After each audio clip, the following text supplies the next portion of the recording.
One thing that has united us across time, location, and culture are our common threads of inquiry. And these threads of inquiry, these questions, have puzzled and fascinated us for thousands of years and will continue to do so into the future. There's something uniquely important and interesting about these threads that go back so far into the past, but yet we all still relate to. They speak to the human experience and therefore are crucial to our exploration and understanding of that human experience, which we're all having. And they're questions that might not have definitive, certain answers, but the power is in asking the question. The philosopher Bertrand Russell said, "In all affairs, it's a healthy thing now and then to hang a question mark on the things you have long taken for granted." Even going back 2,500 years to one of the most influential thinkers in all of human history, Confucius, he wrote, "To quietly persevere in storing up what is learned, to continue studying without respite, to instruct others without growing weary, is this not me?" Speaking about the importance of continuous learning and sharing that knowledge with others. All the way to the great Ted Lasso, who said, "Be curious, not judgmental." Do you think Ted Lasso will have as much cultural significance as Confucius has over literal thousands of years? I mean, there's books that have survived the ages about Confucius, but Ted Lasso's got books about him too. Time will tell. It's such a good show.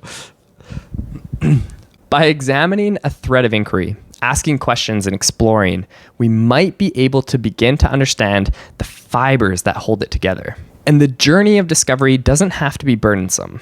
The Austrian writer and poet Rilke encourages us to, quote, "be patient toward all that is unsolved in your heart and try to love the questions themselves." And one way to make the journey more enjoyable is to go on this pursuit with others. The Lifted Pages Online Book Club is one way of doing that. The Lifted Pages Online Book Club is a book club meets fitness club.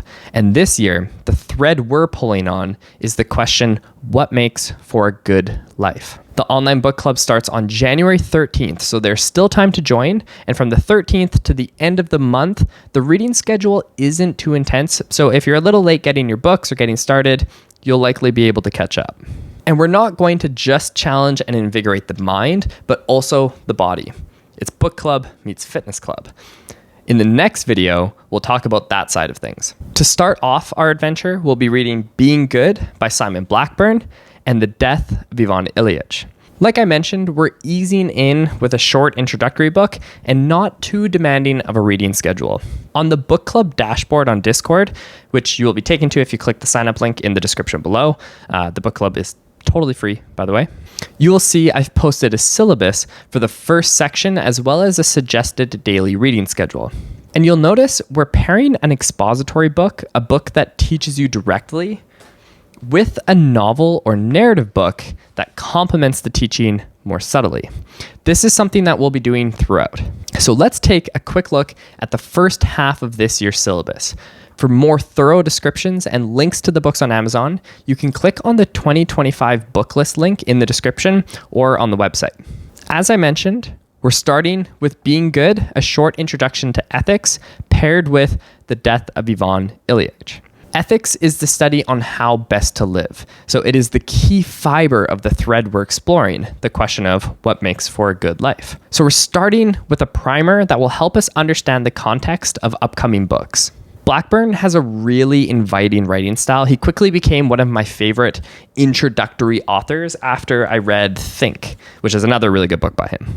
The Death of Ivan Ilyich will give us a narrative example of someone reflecting on their life as they prepare to die. A solemn but powerful reminder that our time here is limited.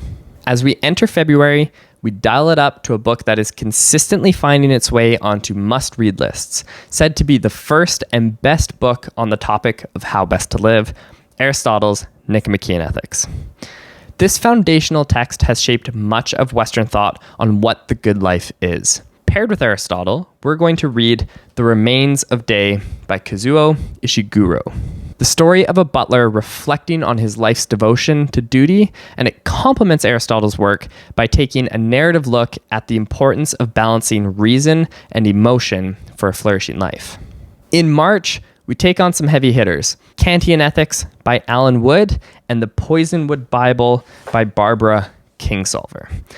Wood breaks down Kant's ethics, which are notoriously dense and difficult to read, into approachable and understandable language. It's a turn from Aristotle's virtue ethics to ethics based on duty and moral law.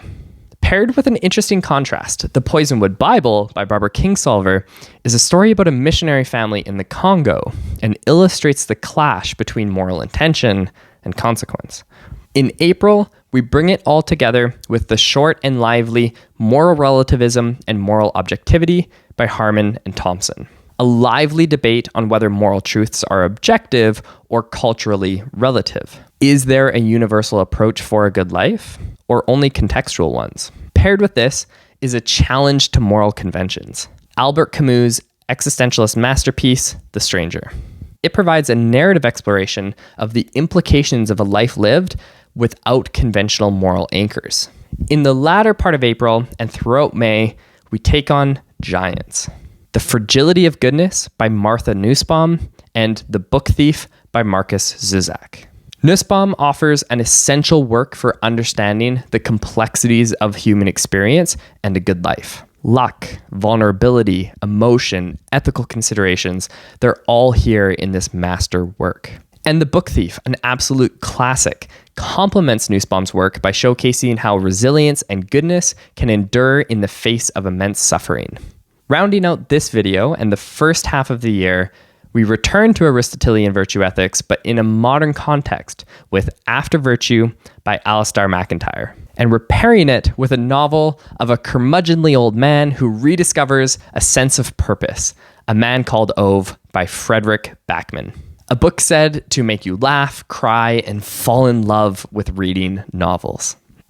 For the full book list, you can use the link in the description or visit www.liftedpages.ca. We will do a second half video in the future, but there's no need to wait. If you're interested, you can go ahead and check out the book list link to see the full year of books. If you're interested in joining the Lifted Pages Book Club, there's a link to the Discord server in the description and on the website. It's free of charge. On the fitness side of things, we will be focusing on hypertrophy for the first half of the year. The introduction video for that is also being published today, and I'll link it down below as well. Thanks for listening. Talk with you next time.